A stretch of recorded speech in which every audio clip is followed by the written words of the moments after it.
मंच पर विराजमान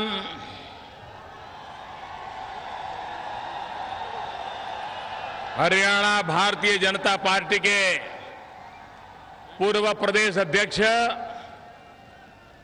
प्रोफेसर गणेशी लाल जी, श्रीमान सुभाष चंद्र जी, श्री महावीर प्रसाद जी, श्री श्रीनिवास गोयल जी और इस चुनाव में भारतीय जनता पार्टी के उम्मीदवार डॉक्टर कमल गुप्ता जी, बहन प्रेमलता जी, श्री करण सिंह रानौलिया जी, बहन सीमा गबीपुर जी, कैप्टन अभिमन्यु जी, सुरेंद्र पुनिया जी, श्रीमान हरि सिंह जी, श्री विश्वंभर वाल्मीकि जी, मंच पर विराजमान सभी वरिष्ठ महानुभाव और विशाल संख्या में आए हुए हिसार के प्यारे भाइयों और बहनों,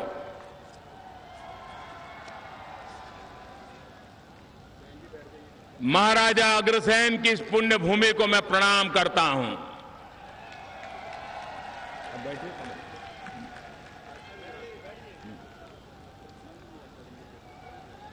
और मैं एशियन गेम्स में हिंदुस्तान का झंडा ऊंचा रखने में हरियाणा के जो नौजवान खिलाड़ियों ने योगदान दिया, उन सबका भी हृदय से अभिनंदन करता हूं।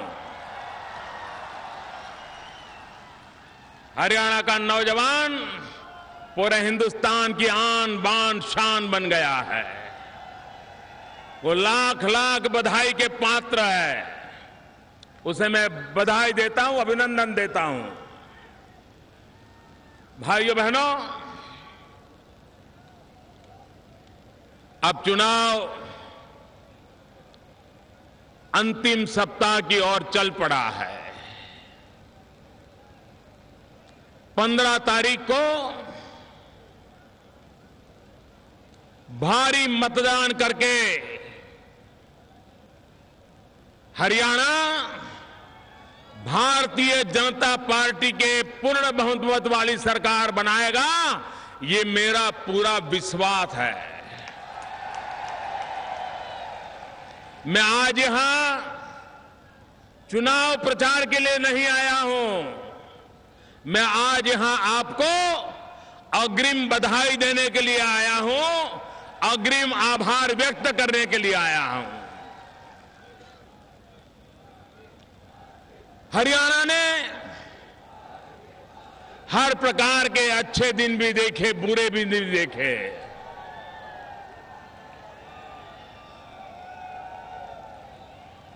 हर सरकारों ने,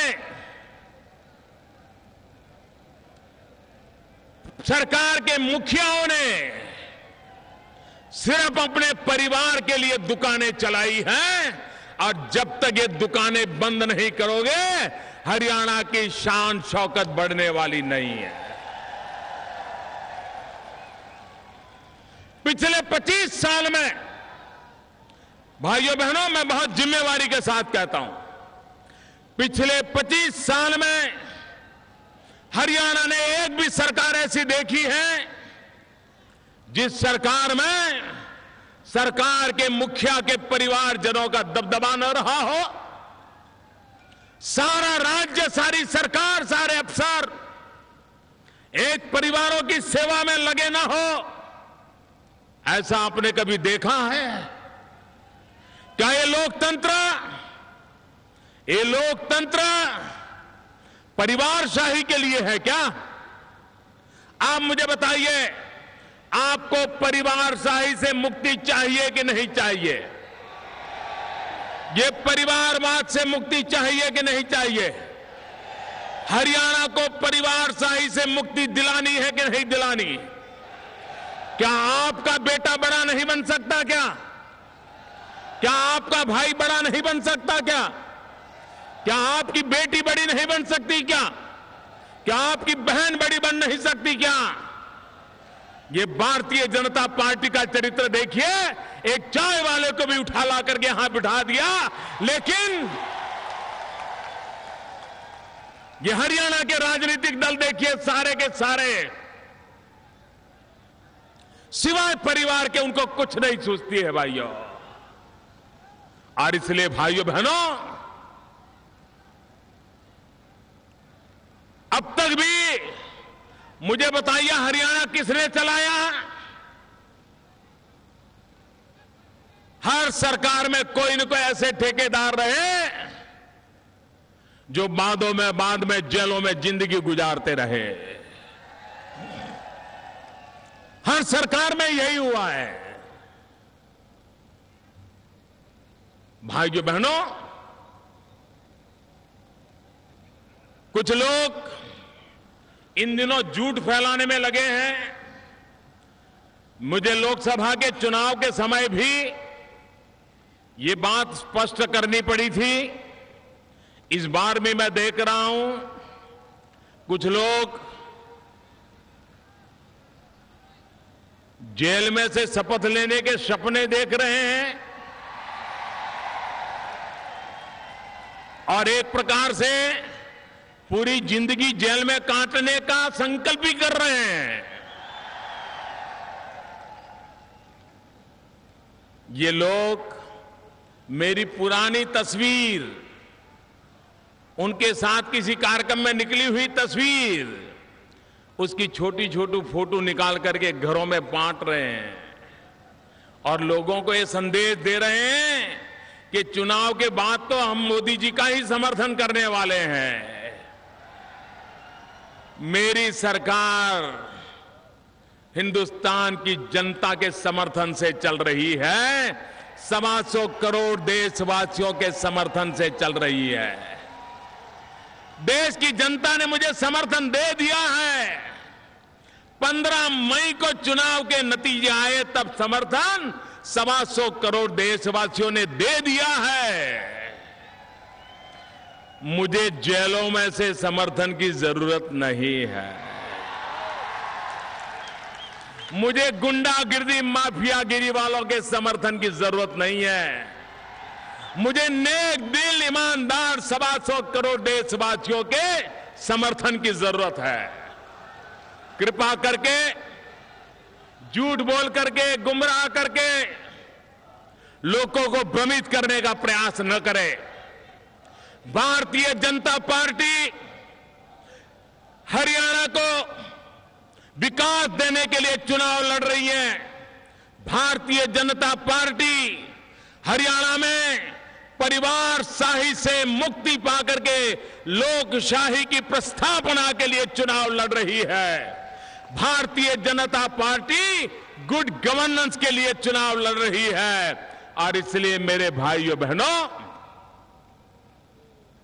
इस प्रकार के भ्रम फैलाने वालों से बचिए। दूसरी बात, कांग्रेस का तो हाल ऐसा है, उनको कमल के बिना चलता ही नहीं है। कमल के बिना चलता ही नहीं कांग्रेस वालों को। किसी को मोदी के फोटो की जरूरत लगती है, किसी को कमल नाम के व्यक्ति की जरूरत लगती है। मैंने सुना है हमारे डॉक्टर कमल गुप्ता के नाम को भ्रमित करने के लिए कांग्रेस पार्टी ने, उसके नेताओं ने अपनी ही अस्पताल में कमल नाम का एक छोटा सा व्यक्ति नौकरी करता है, उसको निर्दलीय उम्मीदवार बना दिया है। उनको भी लगता है अगर कमल अपने पास रखेंगे तो गाड़ी चल जाएगी। ये झूठ मूठ के कमल से गाड़ी चलने वाली नहीं है। ये कमल खिला है आप लोगों ने जो भ्रष्टाचार की गंदगी की है, जो कीचड़ किया है देश की राजनीति में, तब जाकर के देश की राजनीति ने शुद्धि का कमल खिलाया है। वो शुद्धि का कमल हिसार में भी खिलने वाला है। भाइयों बहनों, हमारे कांग्रेस के नेता पंचायत से लेकर के पार्लियामेंट तक 60 साल तक हिंदुस्तान में एक चक्री सरकारें चलाई, एक चक्री राज किया है। कांग्रेस ने कभी 60 साल के अपने काम का हिसाब दिया है क्या? आप मुझे जवाब देंगे?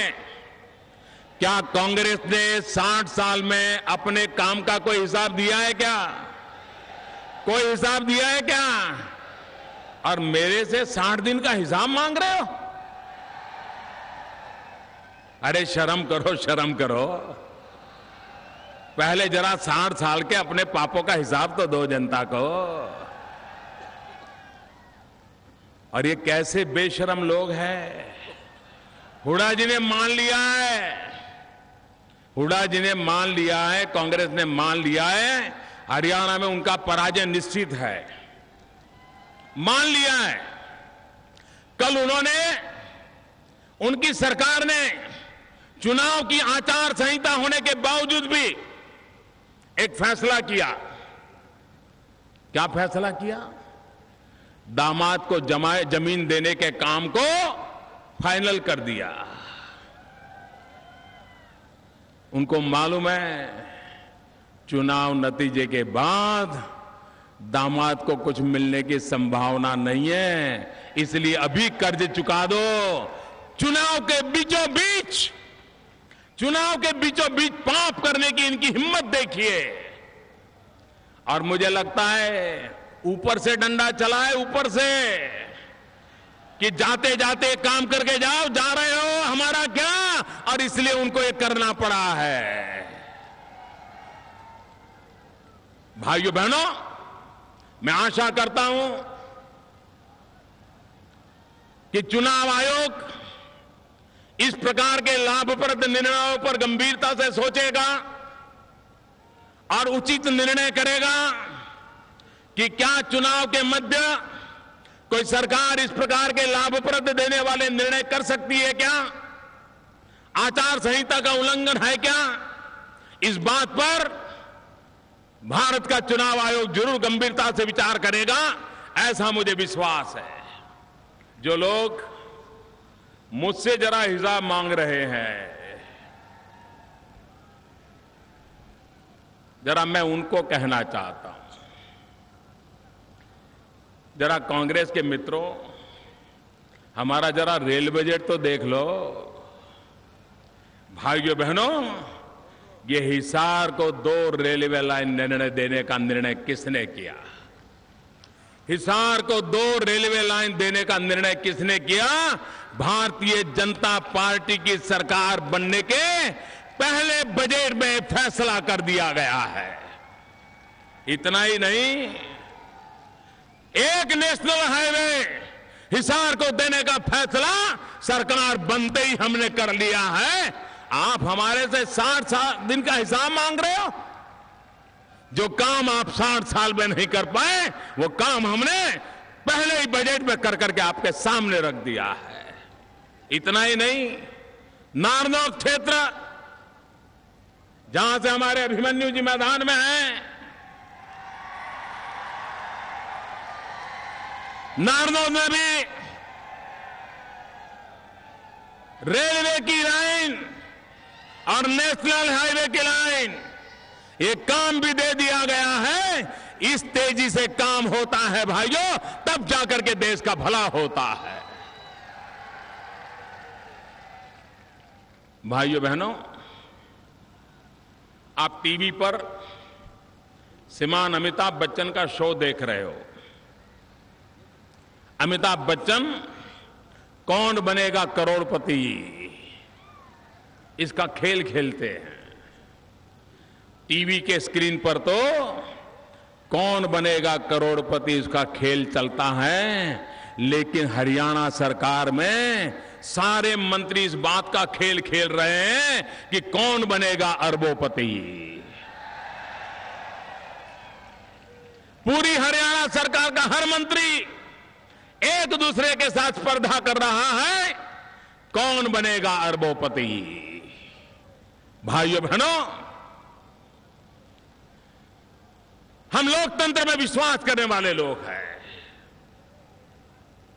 और मैं आज घोषणा करना चाहता हूं, 14 नवंबर को भारत के प्रथम प्रधानमंत्री पंडित नेहरू जी की 125वां जन्म जयंती के रूप 125 वर्ष निमित्त एक विशिष्ट पर्व का प्रारंभ हो रहा है। पंडित नेहरू देश के पहले प्रधानमंत्री थे। चाचा नेहरू थे, बालकों के प्रिय थे और मैं सभी सरकारों को, केंद्र सरकार को अनुरोध करता हूं कि 14 नवंबर पंडित नेहरू के 125 वर्ष उनकी जन्म जयंती को मनाया जाए और का ज्ञान दिया जाए, श्रमानुभव किया जाए, बच्चों को शिक्षा दी जाए साफ सुथरे रहने की। चाचा नेहरू को जो बच्चे प्यारे थे, उन बच्चों को हम भी सफाई के माध्यम से प्यार करें, पूरे देश में इस काम को करें। और इतना ही नहीं, 14 नवंबर से 19 नवंबर तक करें। 19 नवंबर को श्रीमती इंदिरा गांधी का जन्मदिन है। 5 दिन पूरे हिंदुस्तान में हर स्कूल के अंदर, आंगनवाड़ी के अंदर हर बालक को श्रमदान करें, साफ सुथरे रहने की स्पर्धा करें, स्वच्छता का कैंपेन करें। चाचा नेहरू को बच्चे प्यारे थे, उन बच्चों के स्वास्थ्य के लिए हम इस सफाई को अभियान चलाएं और पूरी सरकार चलाएगी, ये मैं आपको कहने आया हूं भाइयों। हम अपने पराये करने वाले लोग नहीं हैं। हम दल के आधार पर छुआछूत की राजनीति करने वाले लोग नहीं हैं। हम सर्वजन हिताय सर्वजन सुखाय इस मंत्र को लेकर के चलने वाले लोग हैं। हम सबका साथ सबका विकास ये मंत्र को लेकर के चलने वाले लोग हैं।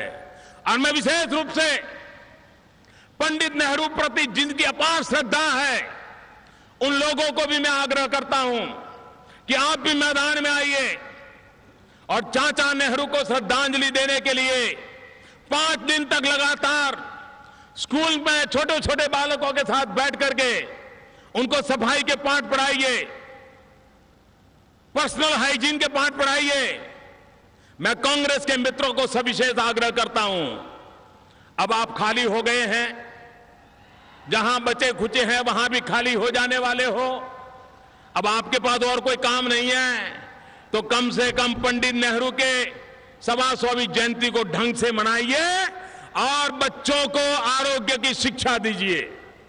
कांग्रेस के मित्र भी निकले, देश को आगे बढ़ाना है हमें। और मैं एक बात की खुशी व्यक्त करता हूं, भाइयों बहनों, मैंने पहले भी कहा था ये हाई फाई का युग है, वाईफाई भी चाहिए लेकिन साथ साथ सफाई भी चाहिए। और इसलिए मेरे किसान भाइयों बहनों, हमारे कांग्रेस के मित्र झूठ बोलने पर तुले हुए हैं। वो लोगों को गुमराह कर रहे हैं, किसानों को गुमराह कर रहे हैं। क्या किसानों को खेत में पानी मिलना चाहिए कि नहीं मिलना चाहिए? मिलना चाहिए कि नहीं मिलना चाहिए? किसान को बिजली मिलनी चाहिए कि नहीं मिलनी चाहिए? इतने साल तक इन्होंने राज किया, क्या आपको पानी बिजली पहुंचा पाए? भाइयों बहनों, हमारी सरकार आते ही हमने फैसला किया है प्रधानमंत्री ग्राम सिंचाई योजना का। इस प्रधानमंत्री ग्राम सिंचाई योजना के अंतर्गत हम किसान को पानी पहुंचाना चाहते हैं। हिंदुस्तान के गांव-गांव खेतों तक पानी पहुंचाना चाहते हैं। और मेरा विश्वास है ये धरती तो जय जवान जय किसान की धरती है। यहां का जवान, यहां का जवान देश के लिए अपना रक्त बहाता है, यहां का किसान देश का पेट भरने के लिए अपना पसीना बहाता है। यह ऐसी धरती है जो भारत को रक्षा भी देती है और भारत का पेट भी भरती है। ऐसे वीरों की यह धरती है, ऐसे जवानों की धरती है, ऐसे किसानों की धरती है ये। अगर किसान सुखी होगा तभी जाकर के गांव सुखी होगा, और गांव सुखी होगा तभी तो देश की अर्थनीति चलने वाली है। और इसलिए भाइयों बहनों, किसानों को उचित मूल्य मिले, प्रति एकड़ उत्पादन बढ़े, इसके लिए हमारी सरकार ने आते ही किसानों को सॉइल हेल्थ कार्ड देने का निर्णय किया है। इंसान के पास अपना हेल्थ कार्ड नहीं है, लेकिन हम किसान को उसकी जमीन कैसी है, जमीन की तबीयत कैसी है, जमीन में कौन सी बीमारी है, जमीन में कौन सी अच्छाई है, किस फसल के लिए जमीन अच्छी है, किस फसल के लिए बेकार है, उसका पूरा ज्ञान उसको मिल जाए, ऐसा एक सॉइल हेल्थ कार्ड हम किसान को देने वाले हैं, ताकि किसान की अपनी फसल कभी बेकार न जाए, बेकार का उसको खर्चा न हो। इस काम को हम करने वाले हैं। भाइयों बहनों, मैं ये इलाका सेना के जवानों का इलाका है, मैं जरा उनसे पूछना चाहता हूं, क्या ये हमारे देश की सेना वन रैंक वन पेंशन के लिए 50 साल से तड़प रही थी कि नहीं तड़प रही थी, मांग कर रही थी कि नहीं कर रही थी? क्या दिल्ली में कांग्रेस की सरकार नहीं बैठी थी, पूर्ण बहुमत के साथ नहीं बैठी थी, 2/3 3/4 बहुमत के साथ नहीं बैठी थी? लेकिन उनको तो कभी जवानों को वन रैंक वन पेंशन देने की नहीं सूझी। हर चुनाव में वादे करते रहे, वोट बुनाते रहे, लेकिन जवानों का भला नहीं किया। ये भारतीय जनता पार्टी की सरकार है। हमने आते ही पहले बजट में वन रैंक वन पेंशन का काम कर दिया है। भाइयों बहनों, इस चुनाव में एक और विषय पर भी गंभीरता से सोचने की जरूरत है। एक और विषय पर गंभीरता से सोचने की जरूरत है। मुझे बताइए, 1000 पुरुष के सामने 870 कन्याएं होगी तो संसार चक्र का क्या हाल होगा?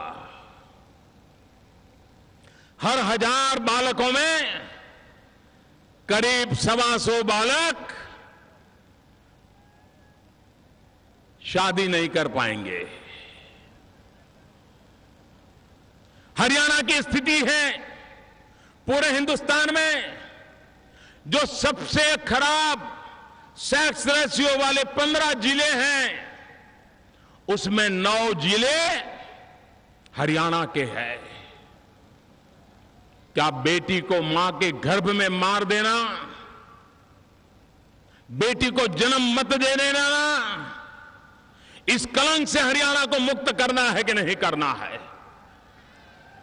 क्या बेटियों को जन्म का अधिकार मिलना चाहिए कि नहीं मिलना चाहिए?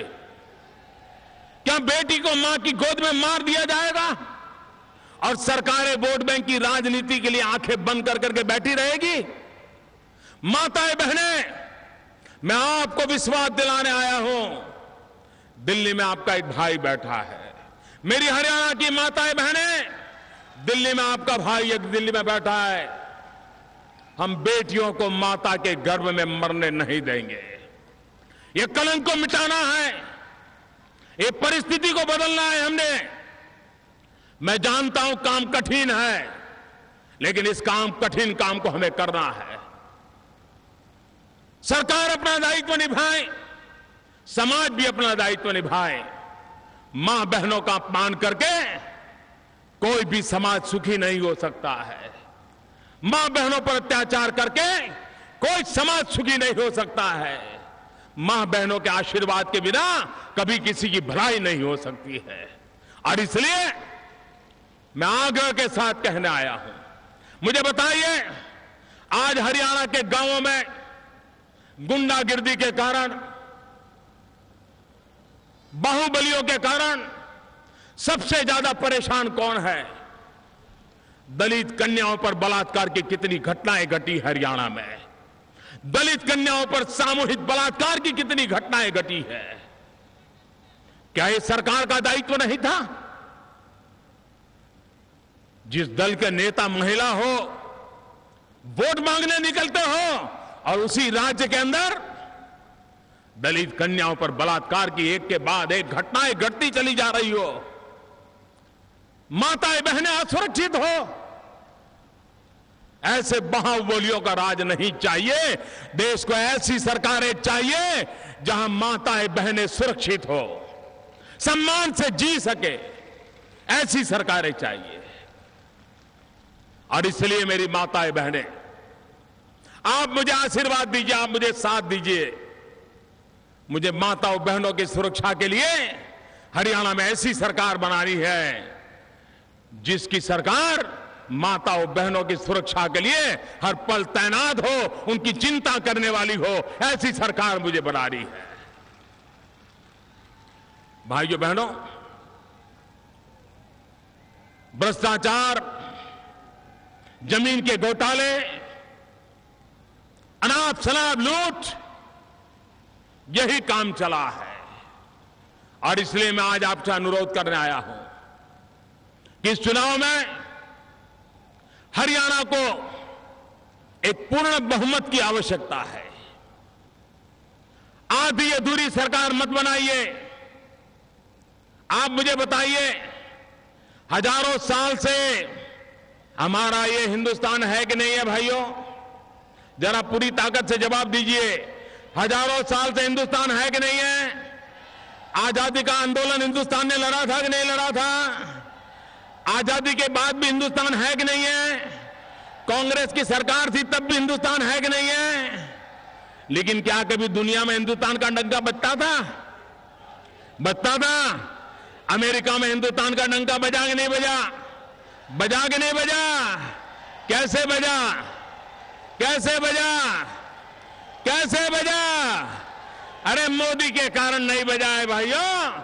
ये मोदी का जादू नहीं है, मोदी का करिश्मा नहीं है। ये अमेरिका के अंदर हिंदुस्तान का डंका इसलिए बजा क्योंकि 125 करोड़ देशवासियों की कमाल है। 125 देश का, ये आपकी कमाल है।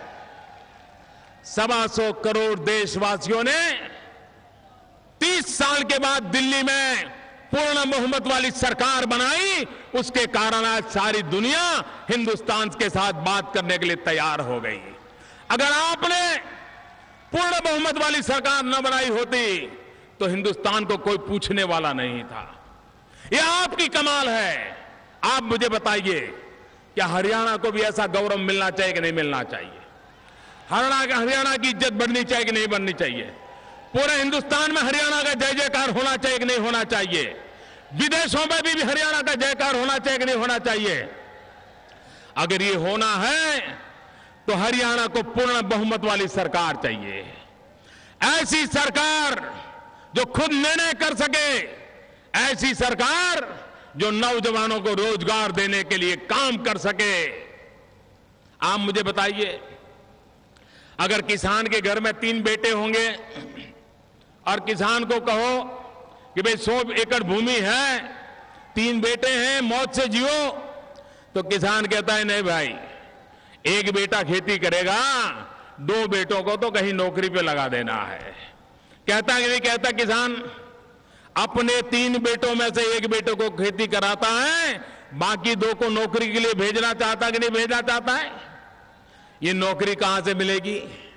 अगर उद्योग नहीं होंगे, कारखाने नहीं होंगे, इंफ्रास्ट्रक्चर का डेवलपमेंट नहीं होगा तो नौजवान को रोजगार कहां से मिलेगा? और इसलिए हमने मेक इन इंडिया का मंत्र लेकर के आगे बढ़े हैं। अभी मैं अमेरिका गया था, करीब वहां के उद्योगकारों ने घोषणा की है 3.5 लाख करोड़ रुपए का पूंजी निवेश हिंदुस्तान में करेंगे। जापान गया था, उन्होंने कहा 2 लाख करोड़ का पूंजी निवेश करेंगे। चीन के राष्ट्रपति आए थे, कह रहे हैं 1 लाख करोड़ का हम पूंजी निवेश करेंगे। भाइयों बहनों, आज सबका ध्यान हिंदुस्तान की ओर जा रहा है। नौजवान को रोजगार की संभावनाएं पैदा हुई है इस काम को मुझे आगे बढ़ा रहा है। और हरियाणा तो इस बात पर दावा ठोक करके कह सकता है कि मोदी जी तो हमारे हैं, हरियाणा का मुझ पर हक है। और आपका तो मैं पड़ोसी बन गया हूं, आपके बीच में ही चारों तरफ आप मेरे हरियाणा ही हरियाणा है। मुझे सेवा करने का मौका दीजिए, मुझे आपको कठिनाइयों से बाहर निकालने का अवसर दीजिए, नौजवानों को रोजगार देने का अवसर दीजिए, माताओं बहनों को सुरक्षा देने का अवसर दीजिए। कमल का बटन दबा करके भारतीय जनता पार्टी के सभी प्रतिनिधियों को विजयी बनाइए, यही मेरी आपसे प्रार्थना है। सभी उम्मीदवारों से मेरी प्रार्थना है कि मेरे बगल में आके खड़े हो जाए। सभी उम्मीदवार आ जाएं। मेरी एक बात मानोगे भैया?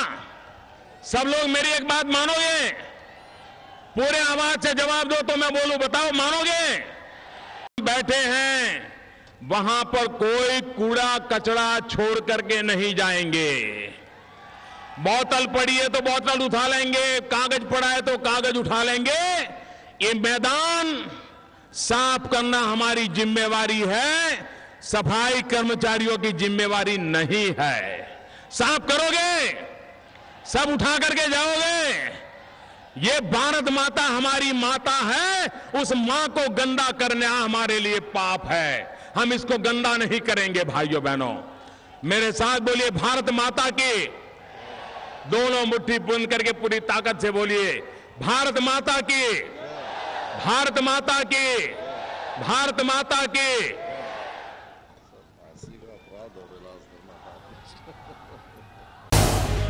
झी 24 तास रहा एक पाऊल पुढे।